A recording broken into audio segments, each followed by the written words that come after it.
ইন্দোনেশিয়ার এক অভিশপ্ত গ্রামে গত ২০ বছর ধরে চামড়া ছাড়া বাচ্চার জন্ম হচ্ছে। তবে তাদের মধ্যে কাউকেই বাঁচিয়ে রাখা হয়নি। জন্ম নেওয়ার পরপরেই তাদের পানিতে চুবিয়ে হত্যা করা হতো। লোকে বলে অনেক বছর আগে এই গ্রামে একজন কালো জাদু করত, যে কিনা আবার গ্রামের মানুষদের পুতুল খেলাও দেখাতো। একদিন হঠাৎ সে তার টিমের সবাইকে কুপিয়ে হত্যা করে আর শেষে নিজেকেও শেষ করে দেয়। এরপরই নাকি গ্রামে এই অভিশাপ লেগেছে। আসলে এর পেছনের রহস্যটা কি? মূলত একটা না, অনেকগুলো রহস্য লুকিয়ে আছে এই গ্রামে। বলছিলাম ইন্দোনেশিয়ার সেরা হরর মুভি ইম্পেটিগোরের কথা। মুভিটিকে যেভাবে ডিরেক্ট করা হয়েছে, এক মিনিটও বোর হওয়ার সুযোগ নেই। শুরু থেকেই টান টান উত্তেজনা আর একের পর এক রহস্যের জট খুলতে থাকে। আর আপনি যদি এখনই গুগলে সার্চ করেন ইন্দোনেশিয়ার টপ 10 হরর মুভি, তাহলে 1 নম্বরে এই মুভিটি আসবে। এত জনপ্রিয় হয়েছিল এই মুভিটি। তাহলে চলুন শুরু করি supernatural suspense thriller horror movie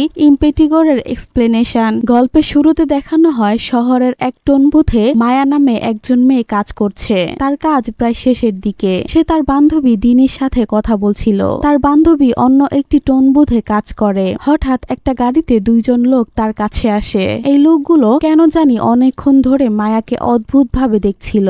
মায়া তাদের দেখে চিনতে পারে, কারণ এরাই বেশ কয়েকদিন ধরে তাকে ফলো করছে। বিষয়টা মোটেও সুবিধার না। তাই সে তার বান্ধবী দিনিকে এসব জানায়। দিনির সাথে কথা বলার সময় আবার দেখা যায় লোকটি সেখান থেকে যায়নি, সে আবার তার দিকেই এগিয়ে আসছে।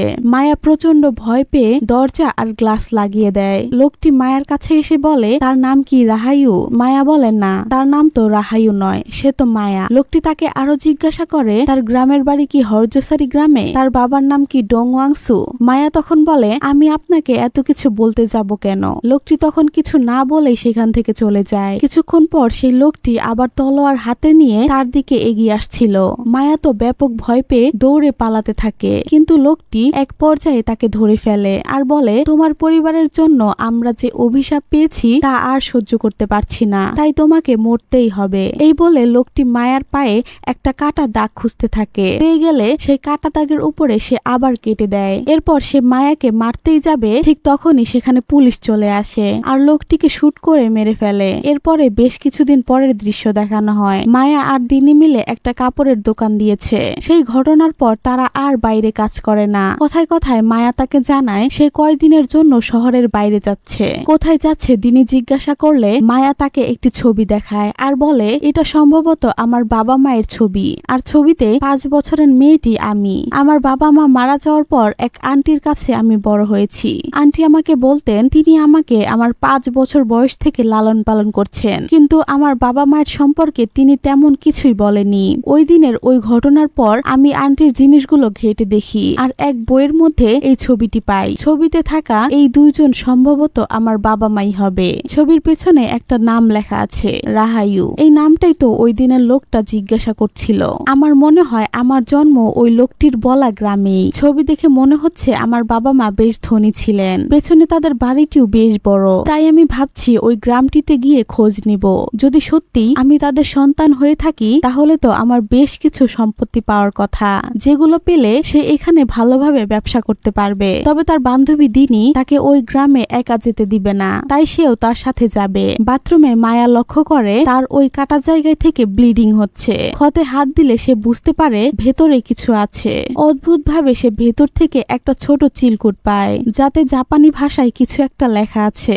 সে তো জাপানি ভাষা জানতো না, তাই সে তার একটা ছবি তুলে রাখে। বাথরুম থেকে বের হয়ে সে দিনিকেই খুঁজছিল।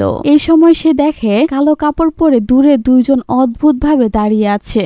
সে আশেপাশে এরকম আরো কালো কাপড় পরা কয়েকজনকে দেখতে পায়। বিষয়গুলো তার কাছে নতুন না, সে আগেও এরকম অনেক কিছুই দেখেছে, যেগুলোর বিষয়ে আমরা সামনে জানতে পারবো। এর কিছুক্ষণের মধ্যেই সেখানে দিনি চলে আসে। পরের দিন রাতে দিনি আর মায়া সেই গ্রামের উদ্দেশ্যে রওনা হয়। বাসে তাদের সাথে ছিল এক প্রফেসর, যে নানা রকম ভাষায় কথা বলছিল। তখন মায়া তাকে সে চিলকুটের ছবিটা দেখায়। শিক্ষকটি তখন বলে, এইটা প্রাচীন জাপানীয় ভাষায় কোনো একটা মন্ত্রের মতো মনে হচ্ছে। যারা জাদুবিদ্যা করে তারা এগুলো লিখে থাকে।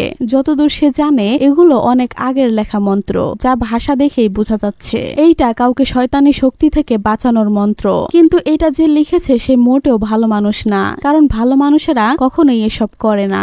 মায়া এটা শুনে বেশ চিন্তিত হয়। যাত্রা পথে সে বাসের জানালা জানালা দিয়ে 3টি মেয়েকে দূরে দাঁড়িয়ে থাকতে দেখতে পাচ্ছিল।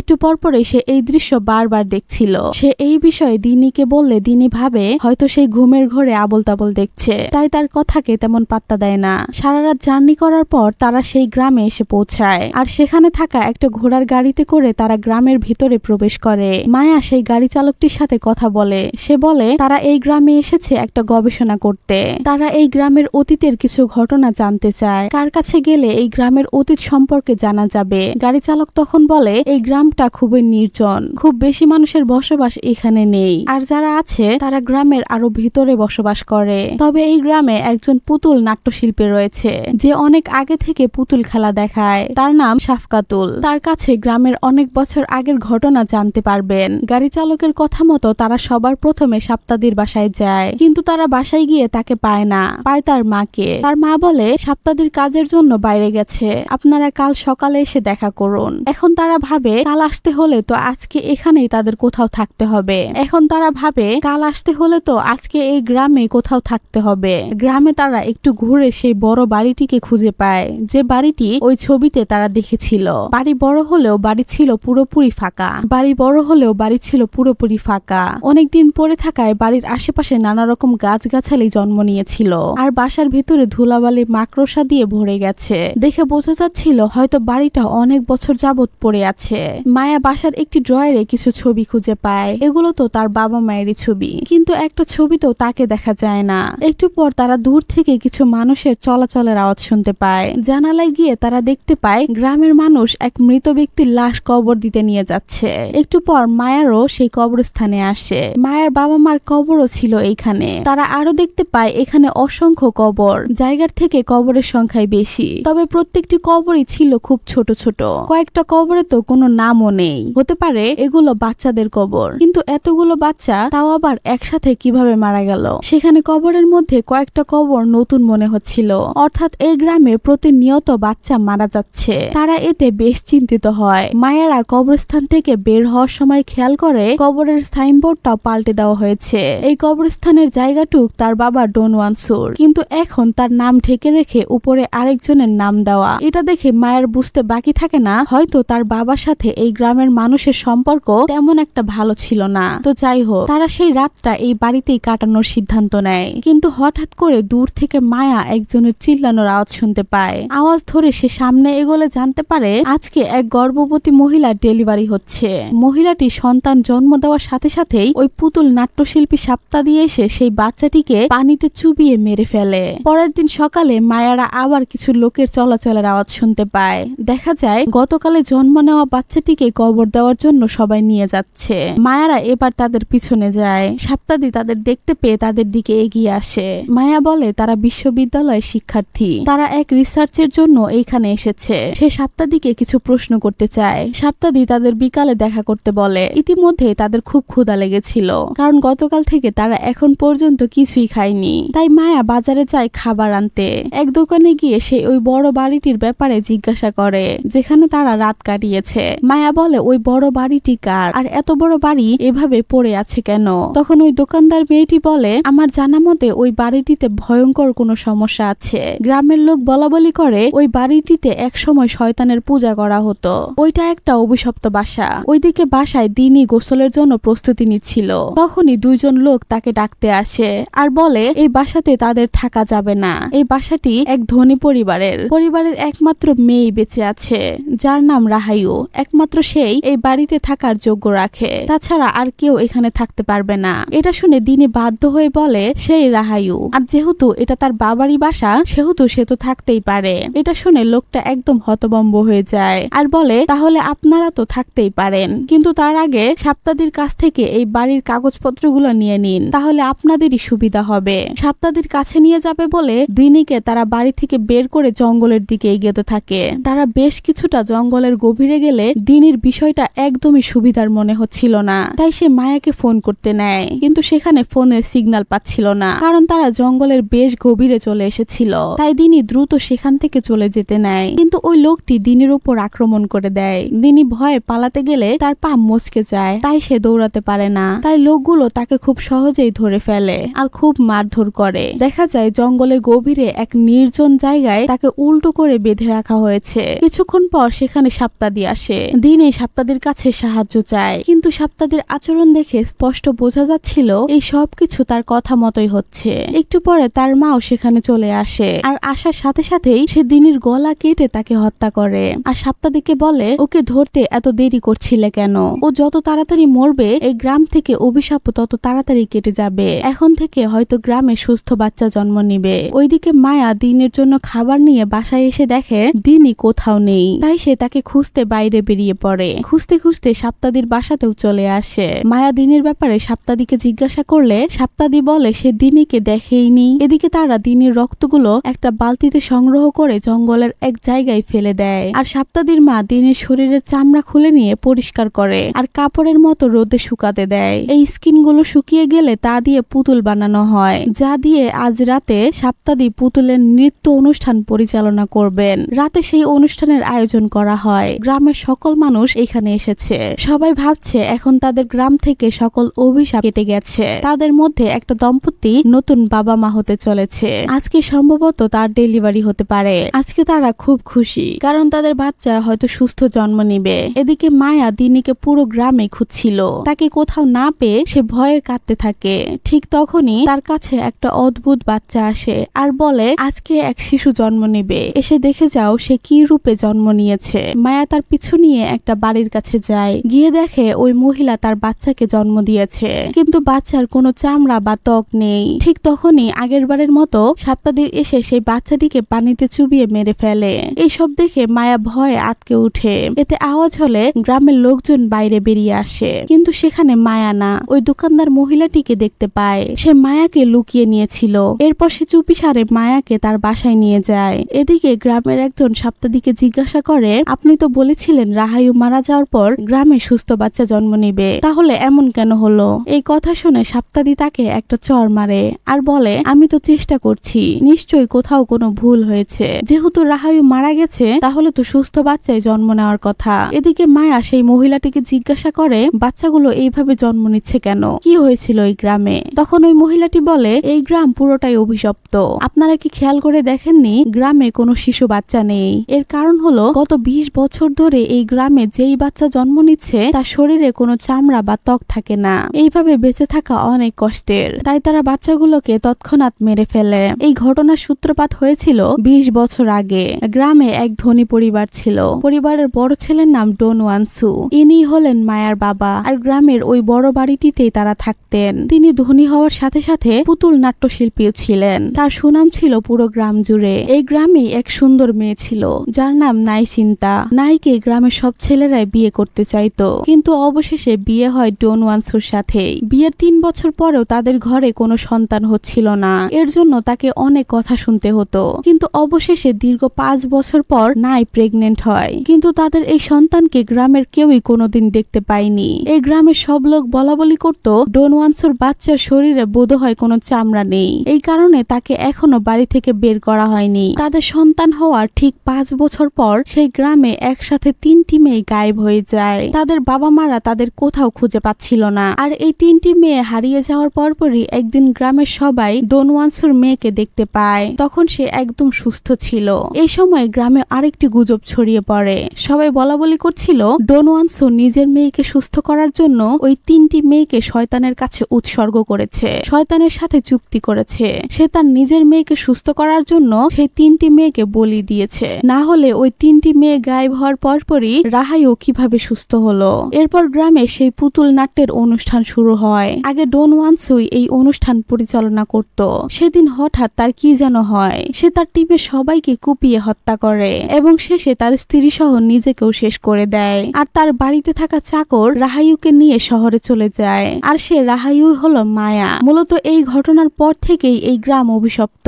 গ্রাম প্রধান সাপ্তাদি মনে করে এই গ্রামে প্রথম চামড়া ছাড়া বাচ্চা জন্ম হয়েছিল রাহায়ু, তাই তাকে হত্যা করলেই এই অভিশাপ কেটে যাবে। শুধু হত্যাই না, তার চামড়া দিয়ে পুতুল বানিয়ে অনুষ্ঠান করতে হবে, তাহলে কেবল এই শয়তানের অভিশাপ কেটে যাবে। আর এই জন্যই গ্রামের লোকেরা দিনীকে মায়া মনে করে হত্যা করে আর তার চামড়া দিয়ে পুতুল বানাচ্ছিল। তবে এই দোকানের মহিলাটি মানে না যে রাহায়ু মারা গেলেই এই অভিশাপ কেটে যাবে, কারণ তার দাদি একজন ওজা। সে বলে এই ধরনের শয়তানি অভিশাপ কখনোই কাটে না, শুধুমাত্র ট্রান্সফার করা যায়। এক অভিশাপ থেকে অন্য অভিশাপ, হয়তো অভিশাপ পরিবর্তন হয় কিন্তু অভিশাপ কেটে যায় না। আর এই জন্যই এই মহিলা মায়াকে সাহায্য করছে। সে চায় মায়া যত দ্রুত সম্ভব এখান থেকে পালিয়ে যাক। এদিকে সাপ্তাদি সহ গ্রামের সবাই বুঝতে পারে তারা ভুল মানুষকে হত্যা করেছে। এই মেয়েটির সাথে থাকা ওই মেয়েটি আসল রাহায়ু। গ্রামের সবাইকে এক করে সাপ্তাদির বলে দেয় মায়াকে খুঁজে বের করে মারতে হবে, তবে এই গ্রাম থেকে অভিশাপ কেটে যাবে। অন্যদিকে মায়া ওই মহিলার বাড়িতে সেই লোকটির ছবি দেখতে পায় যে সেদিন টোন বুথে তাকে খুন করতে চেয়েছিল। মায়া জিজ্ঞেস করলে জানতে পারে ওই লোকটি এই মহিলার স্বামী, আর এই মহিলাটি প্রেগনেন্ট। তাই তার স্বামী খুঁজে খুঁজে তাকে বের করছিল খুন করার জন্য, কারণ সে তো এটাই ভাবতো রাহিউকে মারলেই তার সুস্থ বাচ্চা জন্ম নিবে। তবে মায়া তার স্বামীর মৃত্যুর ব্যাপারে তাকে কিছুই বলে না।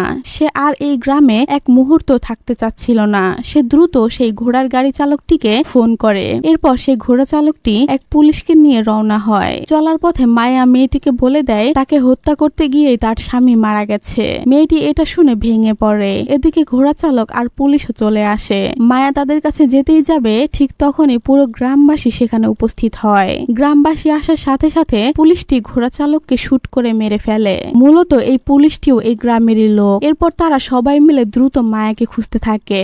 মায়া জঙ্গলের একটা বড় গাছে লুকিয়ে ছিল।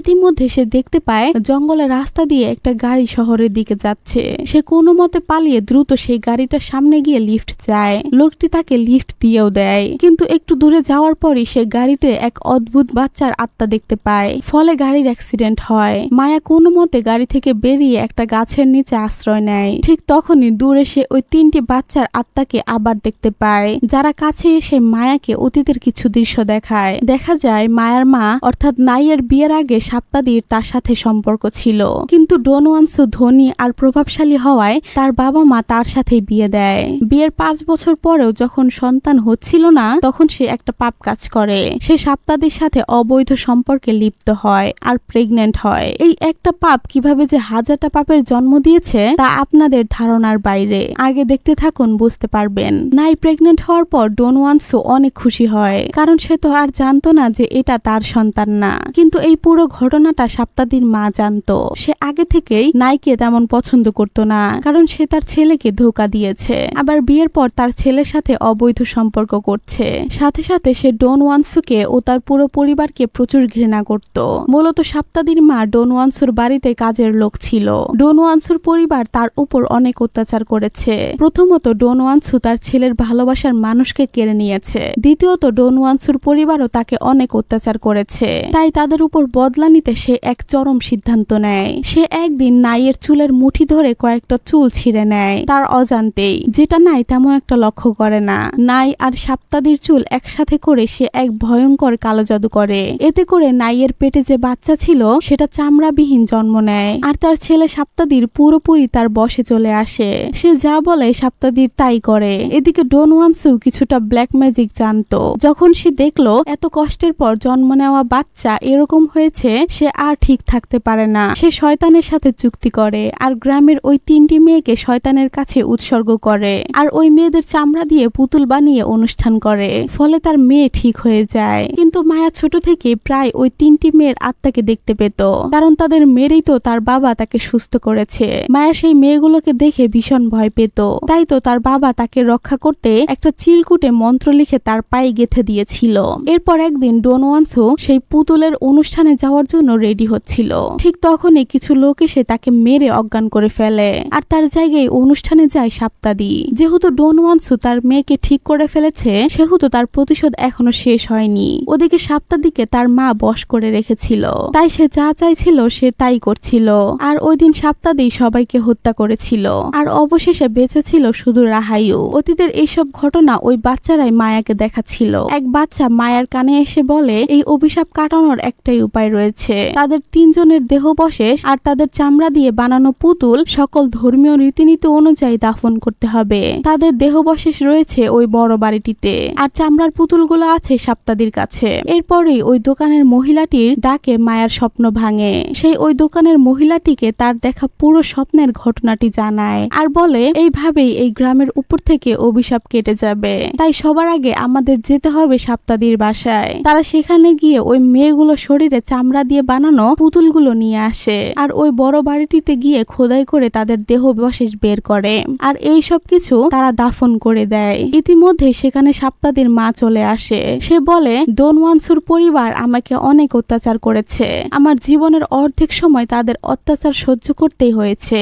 আমি তাদের পরিবারের কাউকেই বাঁচতে দিব না। এই বলে গ্রামের লোকের সাহায্যে তাকে তুলে নিয়ে আসে আর মিনির মতো তাকে উল্টো করে ঝুলিয়ে দেয়, কারণ তাকে তো এখানে আনা হয়েছে হত্যা করার জন্য।